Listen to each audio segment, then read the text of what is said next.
Welcome to our very first session with the Facility for Rare Isotope Beams. My name is Jamaica Marshall, and I am very pleased to serve as the Shadow the Scientist Programs Manager. The Shadow the Scientist initiative is offered by a team at the University of California at Santa Cruz. Now, in this very first session, I am very thrilled to have the privilege of shadowing Dr. Zachary Constant, the outreach coordinator for the Facility for Rare Isotope Beams at Michigan State University.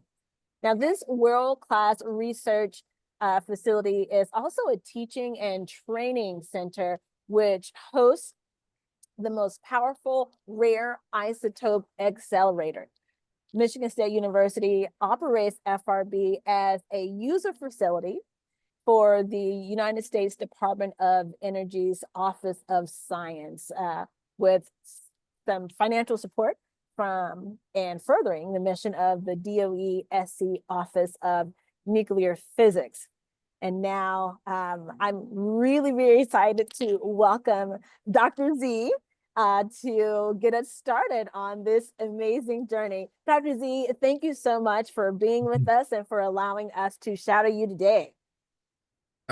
Thanks, Jamaica. Thanks for inviting me. I'm thrilled to be able to talk about this. That is, in fact, my full-time job. Essentially, what we have here is a major laboratory that is federally funded, and so I think it's important for people to know why, what we're doing, that kind of thing. And I will address that, of course. Essentially, what we will get today, I'm going to give you a short introduction to our laboratory, our goals, our methods, and then I will give you a virtual tour of the facility. It's great because you never have to leave your seat. It's really very convenient. But of course, if you ever do come to Michigan State University, we're in East Lansing, Michigan. That is my job as well. I can give you a physical tour. The virtual tour has some advantages. And, number one, that you don't have to go anywhere. But number two, I can actually show you places in the building that you could not visit if you actually came onto campus. So that is pretty nice. In fact, I can't get to these places either. But hey, we got a picture of it. So that's pretty nice. Like she said, I'm Zach. You can call me Zach or Dr. Z, which is cooler. It just, I don't know, it sounds fun.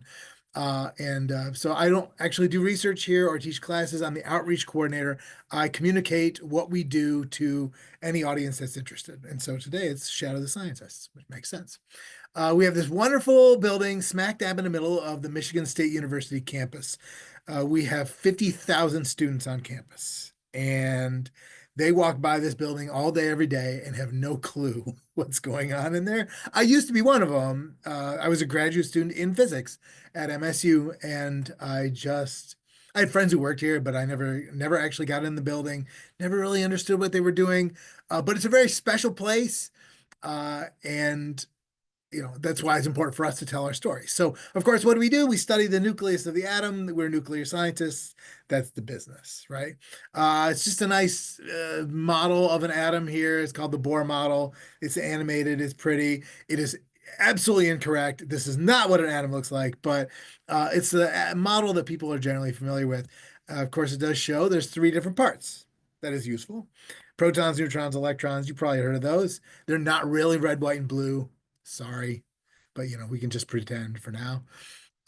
And the protons and neutrons form the core, which is called the nucleus. We're nuclear scientists. So that is the thing we actually study here in the laboratory.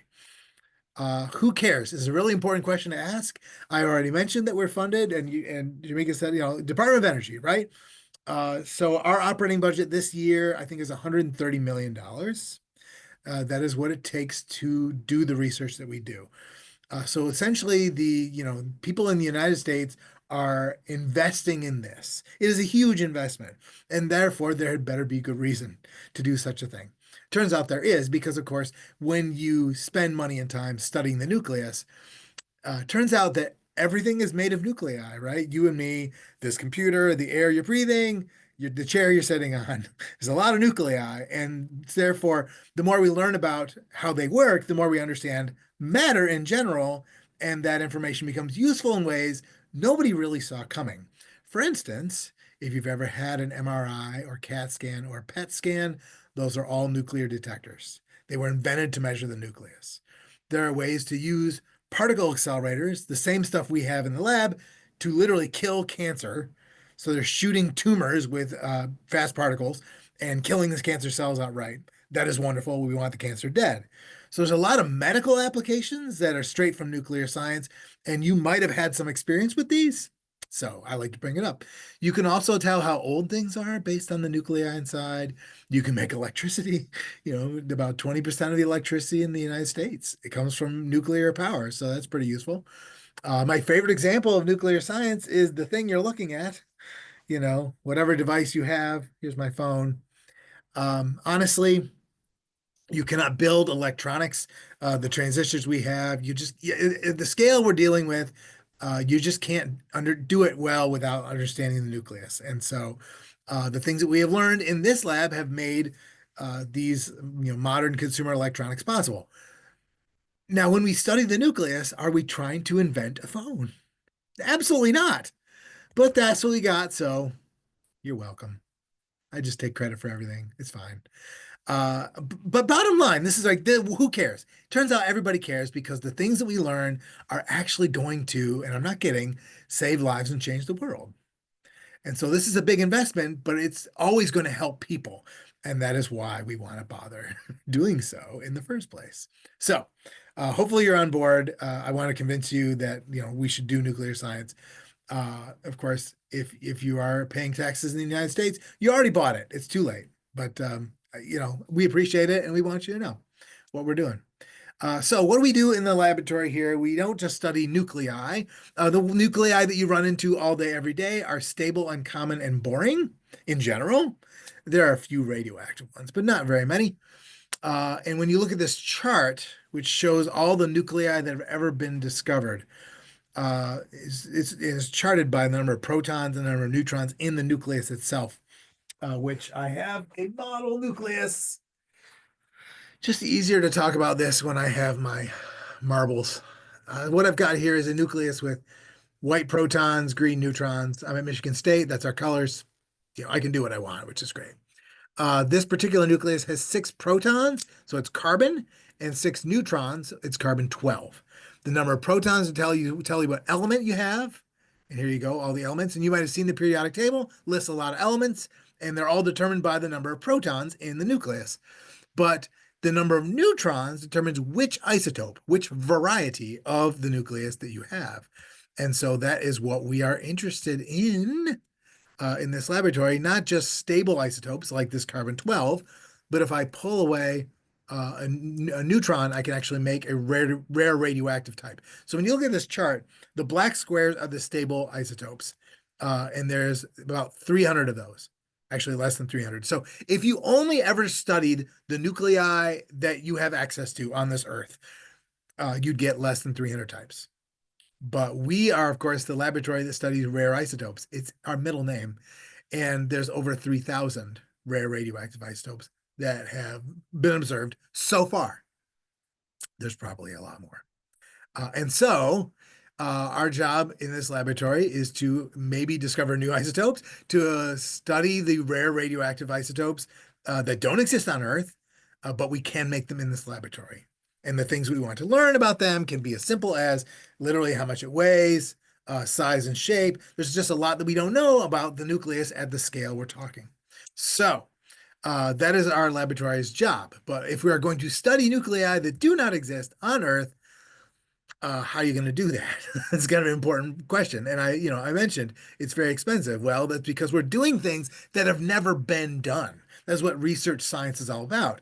And so our goal as a laboratory is to learn things that have never been learned. So you need a big, fairly complex, problem-solving laboratory like you have here. This is what our laboratory used to be. We used to use cyclotrons. You might have heard of these. They're circular accelerators. And they can make the nucleus go about 40% of the speed of light. They're actually in this picture right here. With those 2 cyclotrons, which we built in the 80s, our laboratory here on the MSU campus could actually, do such good rare isotope research, we were top 3 in the world for this kind of research, which is awesome, right? I mean, you want to do the best work, and we felt really good about that. But whenever I told people we were top 3 in the world, they always asked the same question: who's number 1? And I got really tired of it. So luckily, we don't have to worry about that anymore because a few years ago, we won a project called the Facility for Rare Isotope Beams. In 2008, we won this project, a $730 million upgrade for our laboratory. Upgrades are kind of the name of the game. If you're going to do things that have never been done, you must constantly be improving your laboratory. So we won this in 2008. 2014, we started construction. And in May of 2022, we turned on for the first time our new linear accelerator, replacing the old cyclotrons with this new accelerator 10 meters underground, kind of on the back of the building. You can see it's a big addition to the building. Essentially, nuclei would start at one end, they'd accelerate down a pipe, then we turn them around, we accelerate them back the other way, we turn them around again, we accelerate them a third time. Now they're going half the speed of light. So that's essentially what this machine does for us, is it takes a nucleus, and it's of course going to be a normal nucleus that we have available to us. They're just all over the place, right? I can grab some here in my office. But we'll take a normal nucleus. This will make it go half the speed of light and smash it very hard. I don't know how much you know about physics. Mostly, like when you're learning new things, it's generally we're breaking things. Like that's just smashing stuff really, really hard. One of my favorite ways to think about it, though, is if you want to learn how a toy worked, right? So, or a pen. I love taking pens apart. I do that all the time. I'm just always, unscrewing the cap and looking inside and taking all the pieces out. Or you could take apart a toy or anything, really. How do you learn how something works? You take it apart. You look at the pieces. That is essentially what we're doing here in the laboratory. We're taking the nucleus apart, but specifically, we are making rare radioactive isotopes, nuclei that do not exist on Earth otherwise. The only way we get them is by smashing the normal ones with this new tool. The old cyclotrons were very good, but this will go faster. It literally smashes harder. More importantly, this new accelerator will smash up to 400 times as many nuclei per second. So here's an important point. If I took my nucleus here and I threw it against the wall, I would knock off some pieces. But could I tell you in advance what I would make? Like what kinds of pieces would be missing? What would I end up with? The answer is no. I have no control. So how do we get a specifically interesting rare radioactive nucleus? Well, the solution there is you smash a lot. And it's statistics. If you break enough nuclei, you will eventually make a rare radioactive isotope that you want. And so this new accelerator can smash hundreds of billions of nuclei every second, and the average experiment runs a week. So in that week, you will make some, in some cases, a lot of what you're looking for, and then you'll be able to actually measure and learn something new about that kind of nucleus. But that's why this new accelerator is exciting. It smashes so many more that we can do experiments that nobody else can do. We expect to discover a whole lot of new isotopes, maybe 1,000 that have never been seen before. And we only know 3,500 so far. We're going to get 1,000 more. That's a lot. Therefore, today, the laboratory I'm showing you here and the virtual tour I'll give you, we are the #1 rare isotope facility in the world. And that's kind of exciting, right? We're going to do things that just nobody else can do. And again, that's the goal of the scientists. So we're pretty excited about it. And so ever since 2022, we turned this thing on. It's a wonderful accelerator. Instead of being a big circle, it's a long line, but we folded it a couple of times, and now it looks like a paperclip, and you just can't unsee it. That's our accelerator. But it's a wonderful accelerator, and now that you've gotten that, I'm going to take you on a virtual tour of that facility. Of course, on a regular tour, we would never go down in the tunnel where that accelerator is. But I can show you that on the virtual tour, which is great. This is the outside of our building. I am currently sitting in my office in the lobby. That's our lobby entrance. But here's the whole building with the words hanging in the sky above us. But we're in the middle of MSU's campus. Our big performing arts center is right back there. It is a wonderful place to see like Broadway shows. The dairy store is over here, and I labeled it and everything because we make the best ice cream you'll ever have. You're gonna have to come and try it. Then you'll know, of course, what you're doing. But it is, I mean, we're a farm school originally. We're an agricultural institution. So of course we make our own ice cream and we take it very, very seriously. But of course, I'm just showing you this because I want you to get a context, right? The building outside is fine. I mean, offices are fine. But what's interesting is the inside.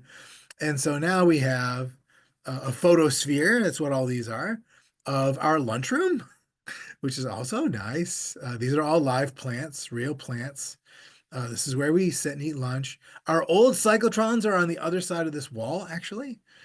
And, so you can sit and eat your lunch next to the cyclotrons, which I think is pretty funny. But what's really important about this room is that you can actually look over in the corner here. This is the control room. So it's kind of the resolution is as good as I like, but essentially what we have is a room full of computers and monitors and wonderful things where the operators, our staff, can sit and control the accelerator from that room. Because of course, the reason the accelerator is buried deep underground is it makes radioactive material. You don't want to, stand next to it.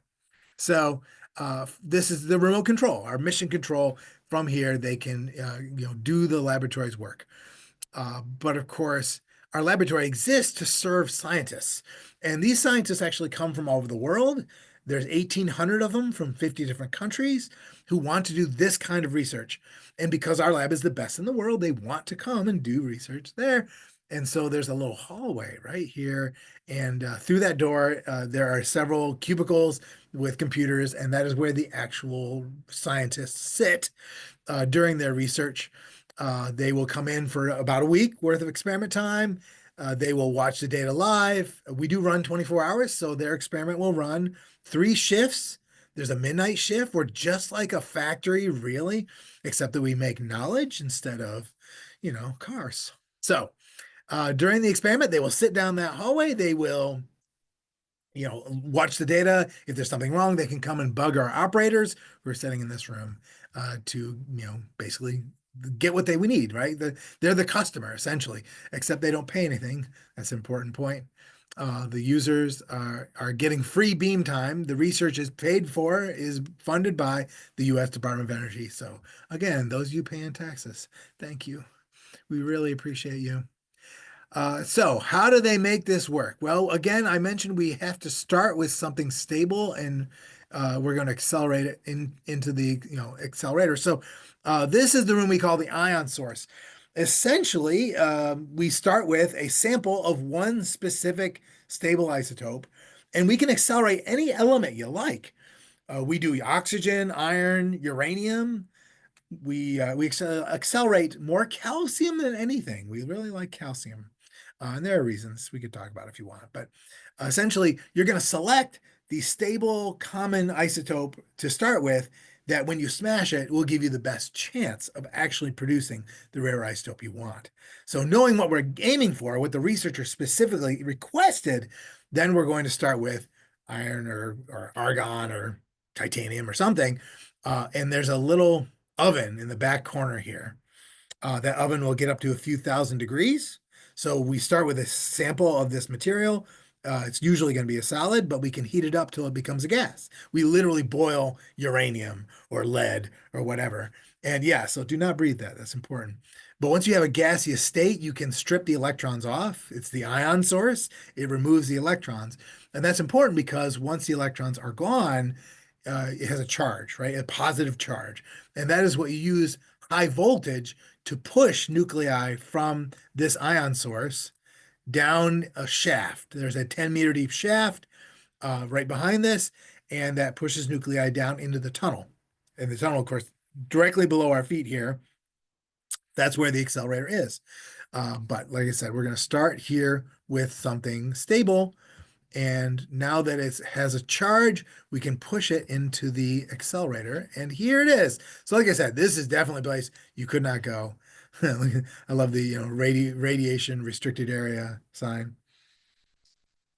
I'd like to point out something important. I mean, we do make radioactive material and we study this stuff, and it is a concern, right? You don't want to be exposed to this radiation. Well, it's important to realize that we have very little radioactive material when we're making it, right? We're making tiny, tiny amounts. And we really only have it when we are making it. So you turn this accelerator off and you could walk in here and it's perfectly safe. Of course, we have lots of things in place to make sure that there's never going to be any risk. I have a dosimeter badge. They check how much radiation exposure I get. Everybody here does. I've worked in this building 18 years, and I actually get less radiation here than standing outside. It is safer in this building than outside. So yeah, it's fine, is the point. But yes, so that's why we can go down there and get a picture. That said, if you come visit, we're extra careful for everybody, especially our visitors. So you would not get to go down here. But the accelerator deep underground basically feeds from the ion source. So that shaft I mentioned before is over here. Nuclei come down the shaft and then they turn. So we're 10 meters underground and we're passing through these accelerator parts here. The nuclei, we call it a beam. It's basically just a lot of particles traveling together in one direction. Sort of like a laser beam, but it's particles instead of light. And they go through these green boxes. Those are called cryomodules. Cryo means cold. In this case, these are cooled with liquid helium. And so the insides are at 4 Kelvin. That is the same as minus 450 Fahrenheit. So pretty much the same temperature as outer space. That's what we have inside this equipment. They're so cold and so well insulated because the equipment inside needs to be cold to be superconducting. Essentially, the way excuse me, the way these accelerators work is that as the charged particles, the nuclei, pass through these boxes, there are parts inside the box that charge to 1 million volts. But they can only do that if they are so cold that they're superconducting. They have no resistance to electricity. Therefore, those parts charge up to 1 million volts. And because the nuclei have charge, that high voltage gives them a push, a nudge, so they go a little faster. And so in one of these boxes, there might be 8 parts that charge to 1 million volts. So it gets pushed, accelerated 8 times. There are 46 of these boxes lined up. So they come from here, they go to the far end of this building, down at the end of the tunnel. They turn around, actually, they come back the other way. And so this picture was actually taken before they were all in place. So there are now a line of them right here coming this way, and that would connect to this one right here. So you can see one standing by itself. But there's just a cap right here, a pipe where you can attach from one box to the next. And that's the pipe the nuclei would actually travel down. And as they pass through each of these boxes, they go faster, faster, faster. When they come to the end of this line of 46 boxes, they're going half the speed of light. That's how the accelerator works. And it just takes an awful lot of pipes and wires, right? That's what I love about this picture. It is, and I don't know if you look behind your computer sometime, my desktop has a mess of wires behind it. But it doesn't look like that here because we're well organized. This is an important point. We're doing things that have never been done. Obviously, it's very challenging. And so, things can break. There's a lot of things that just, are very, very sensitive, very difficult to maintain. And so some things break down.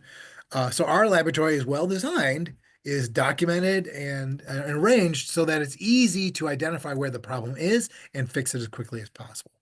Every hour of research here is essentially worth $20,000. So you really don't want to break down. It's an important point. So if you like cable trays and things, just is a wonderful, beautiful organization of things. So there you go. That is the accelerator tunnel. I mean, I've been down there a few times just because I do work here, but it's pretty rare for anybody to go down there. Our goal as a laboratory is to minimize the radiation exposure, even though there really isn't hardly any at all. So we just don't take chances. We don't send people down here unless we really have to. Now, oh, there's me. Got this picture during the early days of the pandemic, actually. I had nothing better to do, so I took pictures. This room is kind of cool. Once you've got your accelerator making nuclei going very fast, oh, excuse me, there's a target. The target itself is a carbon disc. It's basically graphite, if you ever heard of that. It's just like in pencils, really. And as nuclei pass through the disk, they break, they make something new. And I mentioned you're not controlling what you're going to make, so you're going to have a wide variety of different nuclei that you produce. So what we're looking at here is a very big, deep room. What we're building in this room at this time is a mass spectrometer. If you ever heard of those, chemists use them to separate different elements. But you can also think of it as a filter, right? It is, in this case, a series of magnets that are used to steer the nuclei that you want through a path and off to a detector. That's because we want to actually do an experiment with that. But all the other ones, which there are many of, are get filtered out. Um, Essentially, if you have a big magnet and you send nuclei through it, they separate.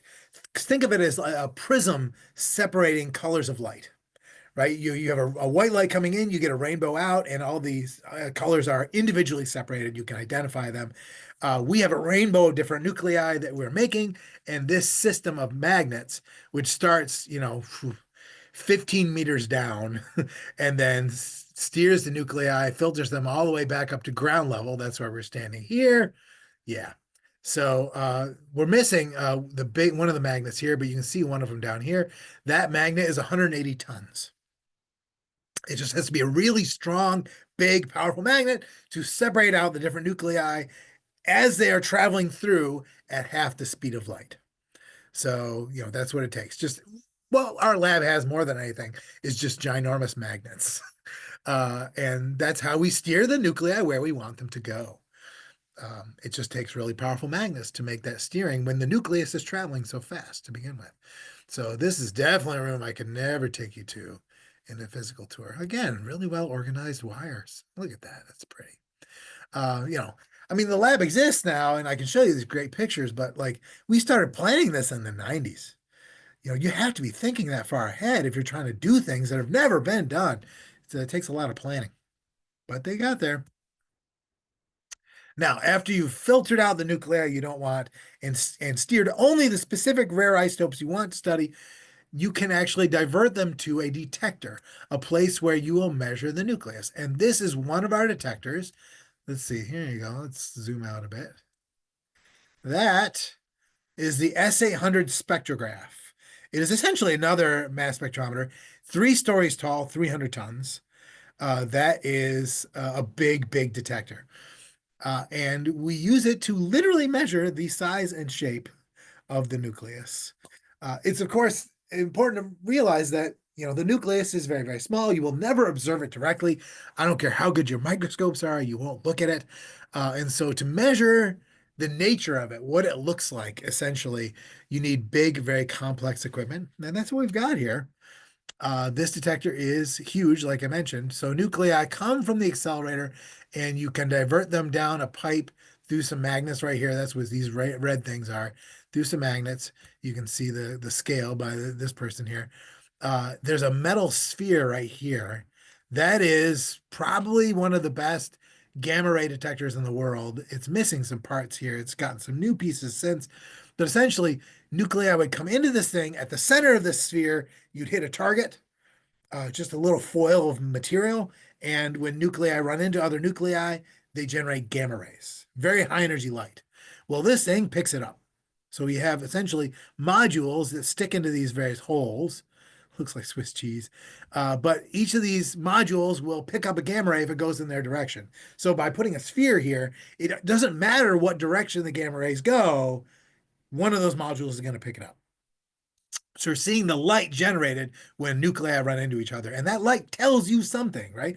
You use light every day to kind of understand the environment around you. We're looking at light that you just can't see, but it is very high energy, and that's what the nucleus produces.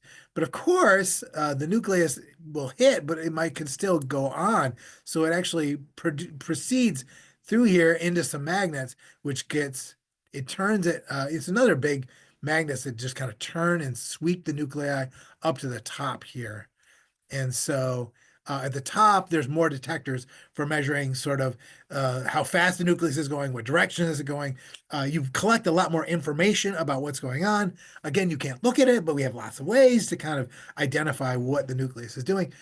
Combining the information about its trajectory up here and the light generated down here. This is where we literally can measure the size and shape of the nucleus. And it's important to realize that nuclei don't have to be spherical. We always think of them as being round, and we always picture them. And if you draw a picture, you look at a picture, it's always going to be round. They don't have to be. Some nuclei are, I'm not kidding, flat as a pancake. There you go. Which is a really weird thing. And, honestly, I got my PhD in physics here on campus. Nobody told me you could have pancake nuclei. It seems important, but just nobody brings it up. This particular detector right here, about 8 years ago, discovered a brand new shape of nuclei that nobody had ever observed. It was a spherical nucleus. It was silicon-34, and it's round, but the inside is kind of hollow. The protons will not go into the center of this nucleus of the silicon-34. So what we essentially discovered with this detector you're looking at was a bubble-shaped nucleus, which had been predicted. Nuclear theorists had said, oh, based on the rules that the nucleus seems to follow, yeah, you could have a bubble shape. It could exist. But nobody had ever actually been able to measure one until it was done here about 8 years ago. So we discovered a new shape, and that was kind of cool. It's always fun. Like, that's the point of the lab. So nuclear theorists, their job is to, based on the things that we've learned so far, they make predictions. They make models, simulations. They're like, okay, the nucleus should be able to do this and should not be able to do that based on what we know. And so our lab will test those models. And sometimes they're shown to be, yeah, that's accurate. That's the case. And sometimes we find, you know what, actually that wasn't accurate. The nucleus does something we didn't expect. That's really exciting. Actually, that's the most fun, is when we find things that like just we didn't know. And so like there's something entirely new about the nucleus nobody's ever figured out before. So that's kind of fun. We like that. So, but this is just one detector. We have lots of different kinds of detectors. Like I've mentioned, this one is useful for measuring the size and shape, but that's not the only thing we do. Oh, that detector you just saw is actually from in this room, is just on the other. So if you go through this doorway, there's a door in there. And so that detector is right in here. But we're on the ground level here, and that detector starts, the top is the ground level, it goes down 2 floors. So it's a pit. That detector that I just showed you was very, very good. We built it in the 90s, and we've used it for a lot of great stuff. But now we have this new accelerator, and we can make more stuff than we ever could before. And honestly, the old one can't capture and measure all the things we want to do, right? So what we have to do now is build a bigger one. And that is the room you're looking at now. This room is going to have a new mass spectrometer, not really a replacement, but it's an improved version of the detector I just showed you, the S800 spectrograph. Nuclei will come in over here. They will go through magnets that are going to spread across this entire floor. There will be a magnet right here in the middle that is 1.3 million pounds. It's just, they had to reinforce the floor, obviously. I just, how do you do this? But anyway, so this is the room where we're going to build the latest, greatest version of that detector. As you can see, it's not in here yet. We built the building actually before we won the money for the project. But the Department of Energy has been very, positive about it. They said, okay, yeah, this seems like a good idea. I mean, they want us to essentially realize the full potential of the tool, the new accelerator that they just bought us, right? So we need to have this. So they're like, yes, this is a great idea. So we're going through the process. It'll still be, maybe 5 years, come into this room and you'll see the new detector. In the meantime, of course, you can't have a big empty room. So they're doing like welding and machining. So this is kind of an assembly area for various parts here. But I also wanted to show you, we have a lovely detector right here. This is a whole lot of black bars. These bars, each of them is a clear plastic on the inside. And it's just like other plastic you might have seen, but the difference is this plastic is expensive. And when nuclei hit it, it glows purple. It makes purple light. So, again, important point, you can't see the nucleus. How do you see it? These detectors react in a way that we can observe. So the nucleus hits these things, light is generated, the light gets captured in these silvery tubes at the ends, and they send a signal to the computer. There's the computer stuff over here. What we're missing right now is about 12 miles of wire to connect all these bars, but we have 288 bars here of this plastic. This actually represents two detectors. Each has 144 itself. The nearer detectors here are Mona, and the farther ones are Lisa. And they had a lot of fun naming that. Obviously, it was very important that they came up with an acronym that was Mona Lisa. And naming stuff is a lot of the fun for scientists. This is how they entertain themselves, as far as I can tell. But what's really exciting about Mona Lisa, aside from the name, it is a collaboration of more than a dozen schools. And while the professors, the scientists, the faculty of those schools designed it, undergraduate students, college students built it, assembled it, and do their own experiments with Mona Lisa. This is a $2 million student project. And that's why I like to show it off, because one of the purposes of having a laboratory like ours, a world-class lab in the middle of a campus, students get access, right? Not just our students either, but it's really a big deal for us to, educate the next generation of nuclear scientists. We want students to be involved because there is no better way to learn than getting your hands dirty and doing it yourself. So this is a really important part of our work, and I like showing it off. So Mona Lisa is just being stored here. Actually, it's going to be moved to the vault. Oh, it's kind of in the back corner here. So, but anyway, I wanted to show you that because it looks cool. But I have other detectors to show. Oh, this is a really good one. So instead of going to the one of the detectors, we have the filter, the separator is what we call it. You can divert nuclei into this room, and they're traveling half the speed of light. Here's an important thing to think about. If you want to measure your mass, if you want to weigh yourself, you stand on a bathroom scale, and then you can find out. You do not drive over that scale at 70 miles an hour because you have no idea, essentially. So how do you measure the mass, the weight of the nucleus? Not when it's going half the speed of light. There are a lot of very precision measurements you just can't make when the nucleus is going super fast. Now, we want to go super fast so we can break the nucleus, and also that helps to transport the nucleus from one place to the other. It's going very fast. But if you want to make very careful measurements of the mass or something else, you need to stop the nucleus first. So they can come into this room and they go into this. This is a cyclotron, very much like our old cyclotrons. This is 14 feet tall, about 170 tons.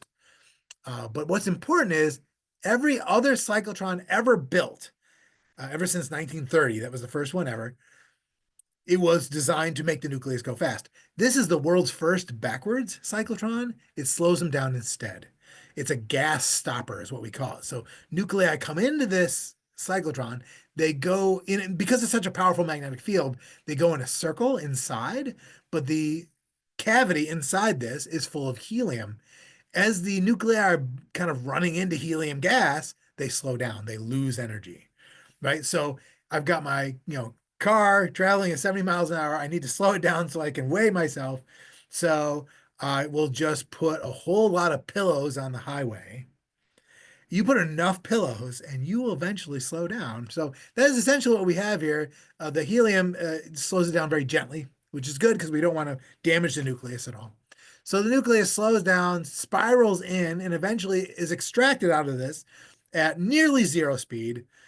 Well, compared to half the speed of light, it's still pretty fast, but it's very, very, very slow comparatively, and therefore we can send the nuclei off to detectors and make a measurement, like literally, oh, in this room, for instance, this room's kind of cool. So essentially, nuclei will come in. Let's stop here. So nuclei come in, so they go into that stopper, and we slow them down to almost zero. That's really great if you want to make a variety of precise measurements. I'm sure I have the mass measurement detector in here somewhere, but let me show you this one first. we actually have another little accelerator that can make nuclei go 8% of the speed of light. That's a lot slower than half. That's because that's what the big accelerator does. But 8% of the speed of light is the right speed for a star. If you want to study how stars work, it is literally entirely determined by the nuclear reactions inside the star, right? Why does it shine? Why does it die? What is everything in the nuclear that the star does? It's all determined by nuclear reactions. So we can make rare radioactive isotopes that do not exist on Earth, but they do exist in stars. Stars make them all the time. And so we can stop them and reaccelerate them so they're the right speed to act like they're in a star. They come into this room in the far corner behind this thing, ignore that, but they come into this big black tower. That tower is there because there are 13 pumps inside of it that make a lot of noise. And so this kind of blocks the noise. But those 13 pumps basically generate the world's highest density helium jet. There's a little needle, and it's just pumping out more helium than anybody else.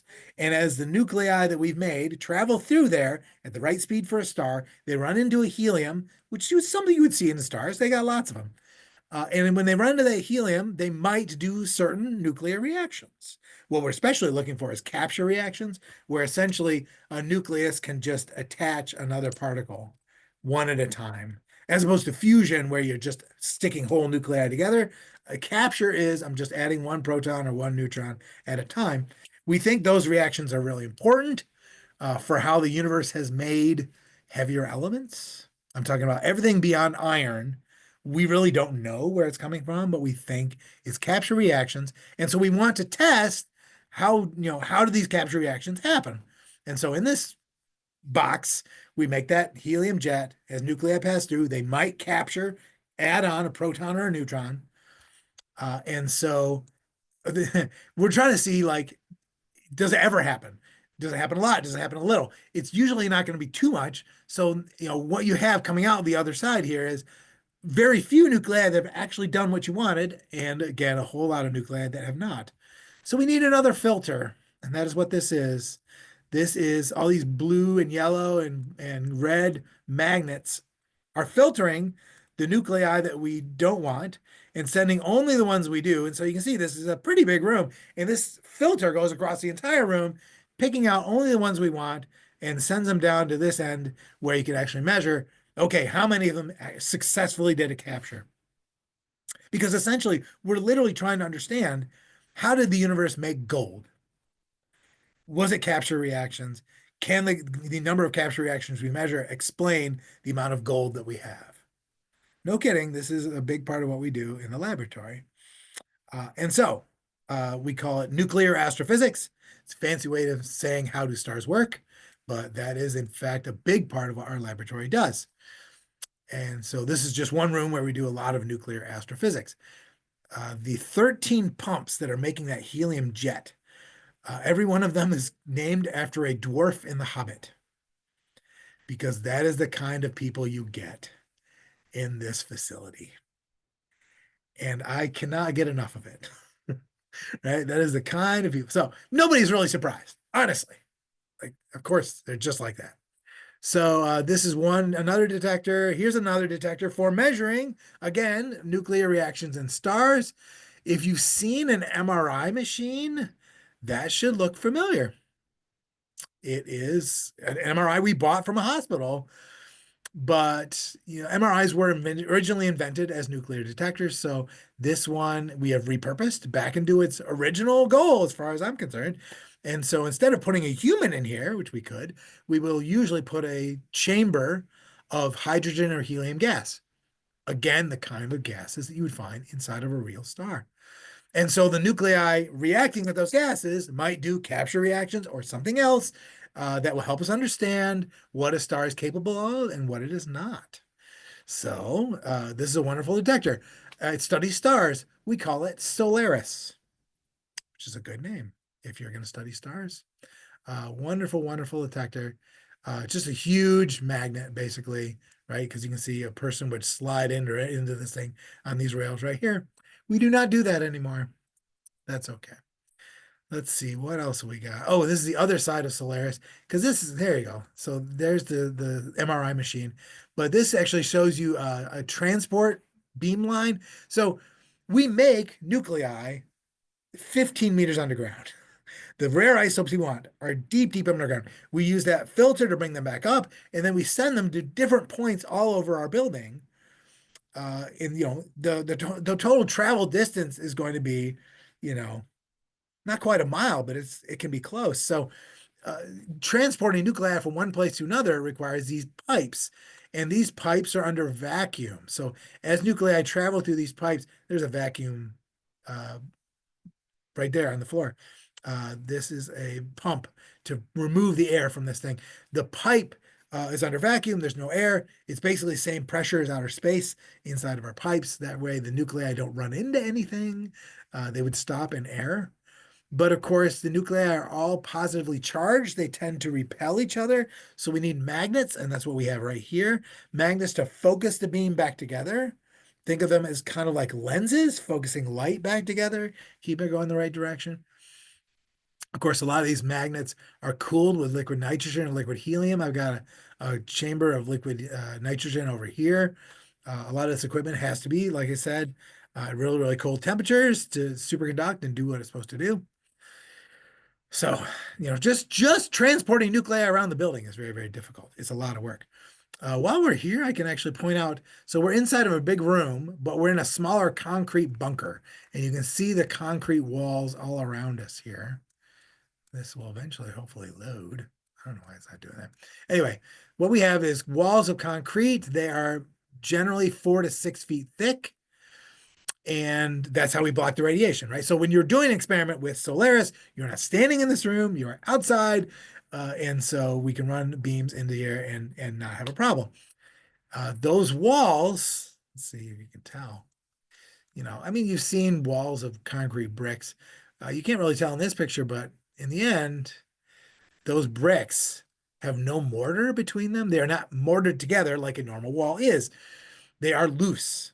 You can literally stand on top of this wall and start unstacking it and restack it in any shape.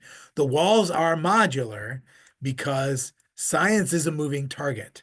If you're going to do new experiments all the time, and we do, well, then that means you need to be upgrading and improving the lab. So the lab is modular, and so it can be changed at will. Let's see if we can get this down a little bit. And so, I show these pictures, but I've shown you a lot of pictures that are like, well, that's what it used to look like. Now it doesn't, because the lab has to change constantly. I've been here 18 years. We never stopped tearing the place apart. So, if next time you see a virtual tour, maybe I'll get some upgraded pictures. But if you ever come, right, it'll be different again. So that's just the nature of research science. It's a moving target. You've got to be keeping up and changing. So the lab is built to be changed around. I just think of these as giant Lego bricks, and you can rearrange them any way you need to build whatever you need at the time, which I think is great. Here, finally, we get to the place where you can actually measure the mass of the nucleus. Let's zoom out a little bit. So coming from that stopper to bring nucleus down to nearly zero speed, you can send your nuclei into this trap we call Leibit. It is an extremely strong magnet. That's probably 3 times the strength of an MRI machine. And it's essentially a trap. So the nuclei enter this magnetic field, and it's so strong that the nucleus ends up getting stuck, traveling in a very tight circle inside this chamber. The frequency that it orbits inside the magnetic field depends on its mass. So we actually can use this detector to weigh an individual nucleus. It's so sensitive, it's like weighing a jumbo jet and telling how much change is in the pilot's pocket. It's a really, really sensitive detector that can actually, weigh the nucleus. It's a wonderful thing, wonderful tool. Of course, we're at Michigan State. There's a big Spartan S on it. That's, we know where we are. A lot of stuff here is green and white. You might notice that too. It's just how we do things.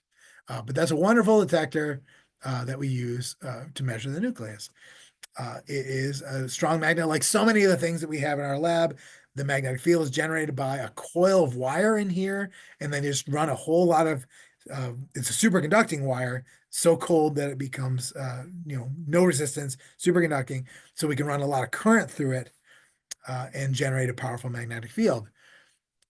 They have to keep it cold all the time, but if they do, it's superconducting. Um, what's really funny is when they built it, they got about 100 amps of current running through this coil. Then they unplugged it. It will now run for several thousand years. It will, essentially, as long as it's cold enough to be superconducting, it wastes no energy as heat. It does not lose that current. So now it isn't, of course, powering anything. It's just making a very powerful magnetic field. But as long as you keep it cold, this stores energy almost perfectly. This is really the best battery you're ever going to see, honestly. It's because it's superconducting. The drawback, of course, is that you have to have liquid helium, right? You don't want a superconducting battery in your phone because you don't want liquid helium next to your ear. That is not safe. So let's see what else we have. Once you slowed your nuclei down, you can do a mass measurement, or you can come in here. This is a place where we have basically a very powerful laser. We shine it on the nuclei traveling down this pipe. Basically, every element has different colors of light it can absorb and emit. That's called spectroscopy.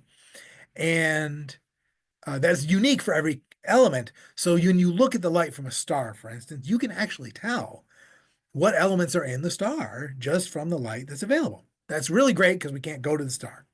Well, it's unique for every element, it's like a fingerprint, and it's unique for every isotope of an element. So and shining the laser on here, we're trying to see for a rare isotope, what are the allowed light, colors, energy levels, essentially, that this particular isotope is allowed to absorb and emit. Because that will tell us something literally about the organization of the protons and neutrons inside the nucleus, which is pretty cool. So this is called laser spectroscopy. It's a really interesting detector. Now I got another outside picture. Now we're on the back side of the building. The front side is the, offices. The people are important, but it's not as exciting, really. The back is where the action is. So the ion sources I showed you before, where we actually start the nuclei, are right here on ground level. We send them down 35 feet, that's 10 meters. So the accelerator is deep under this building. But you're walking around campus. You can just walk right by the accelerator building. Of course, what the building you see is housing is all the power supplies and the cryogenics. So we're making liquid helium. We have the largest liquid helium plant in the country, and that is how we're cooling all the equipment. And then the power supplies, we use, so we got power coming in from utilities, and then we're generating the high voltage we need in order to push the nucleus through the accelerator. Our lab uses 14 megawatts. That's about the same amount of power as 30,000 houses. We spend $10 million a year just for the power. So it's very, it's a little expensive. I told you we have a big budget. But then the target itself, where we actually smash the nucleus into the target, is 60 feet underground over here at this end. And then once you've broken your nucleus, you can filter out the ones you don't want through those big magnets I showed before. This is where we actually make the accelerator. So almost, there's equipment that we use in this lab that you can buy, right? So those vacuum pumps, you can buy those. But if you want to, have a superconducting particle accelerator, you don't go to Home Depot. How are you going to make it? So our lab has to literally invent and build our own equipment. So I showed you the green boxes where the accelerators were, but this is actually what the accelerators look like. There's these metal cylinders right here. These are the parts that are actually going to charge to 1,000,000 volts. And so there's a pipe that goes through a sequence of these cylinders. Each of the cylinders in turn at exactly the right time charges to 1,000,000 volts and pushes the nucleus faster into the next one, into the next one. The whole accelerator has 330 of these cylinders, not all the same size and shape, but that is what the accelerator looks like on the inside. Then you basically pack it inside of one of those big green boxes. A lot of insulation, a lot of liquid helium, liquid nitrogen for cooling. But of course, if you're going to build equipment that's going to charge to 1,000,000 volts, do it in a clean room. You can see here, It's not very well labeled. So essentially, if you want to go into this room, there's almost no dust in the air because when you charge this equipment to 1,000,000 volts, any dust on the surface essentially acts as a lightning rod. You absolutely do not want any sparking going on in there. So that is the accelerator. So I got to show you a part of it. I am going to switch back to, there we go. So I've given you a nice little virtual tour of the lab. Oh, here we go. I wanted to kind of advertise a few things before I go. If you want to learn more about a lab, there are lots of ways to do that. You just had one. That's great. I'm so glad. If you can come to MSU, we have an awesome science festival every April. But there is a game you can download right now. It is free, and it is essentially smashing nuclei on your phone. It is called Isotopolis, and it just does what our laboratory does, right? So I met some students on campus who make video games, and I said, hey, we should have a video game about our lab. And they designed something that takes you step by step through the process of what we do as a lab. So that's a fun little game. They're currently working on a sequel, which should be out by April. Thank you. There you go. She's playing. It's called Isotopolis Racer. It's basically a kart racing game. So you are one of the nuclei in the particle accelerator. And so you're racing the other ones because you want to be the first to smash on the target, because that sounds great. We have a great website where you can learn more. There's a YouTube channel on there. You can find a lot of useful stuff. If you know students who would be interested in learning more about this, we have camps in the summer where they can literally spend a week here and learn a lot of stuff about just deep dive into nuclear astrophysics, which is fun.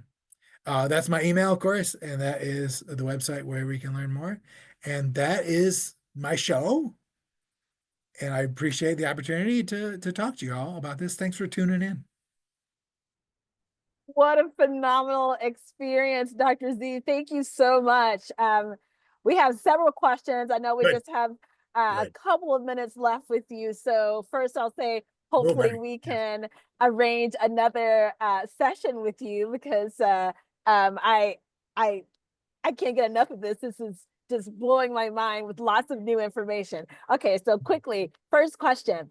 Going back to the shape of the nucleus of different particles, what factors influence that? Yeah. So essentially, I mean, people assume they're round because yes, they are generally round and spherical.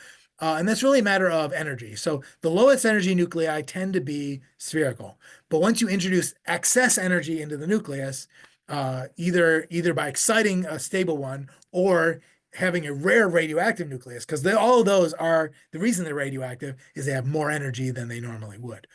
That's when you're going to start to get these weird shapes. And so trying to understand, how the extra energy influences the shape of the nucleus is helping us to understand the nature of how protons and neutrons like to arrange themselves.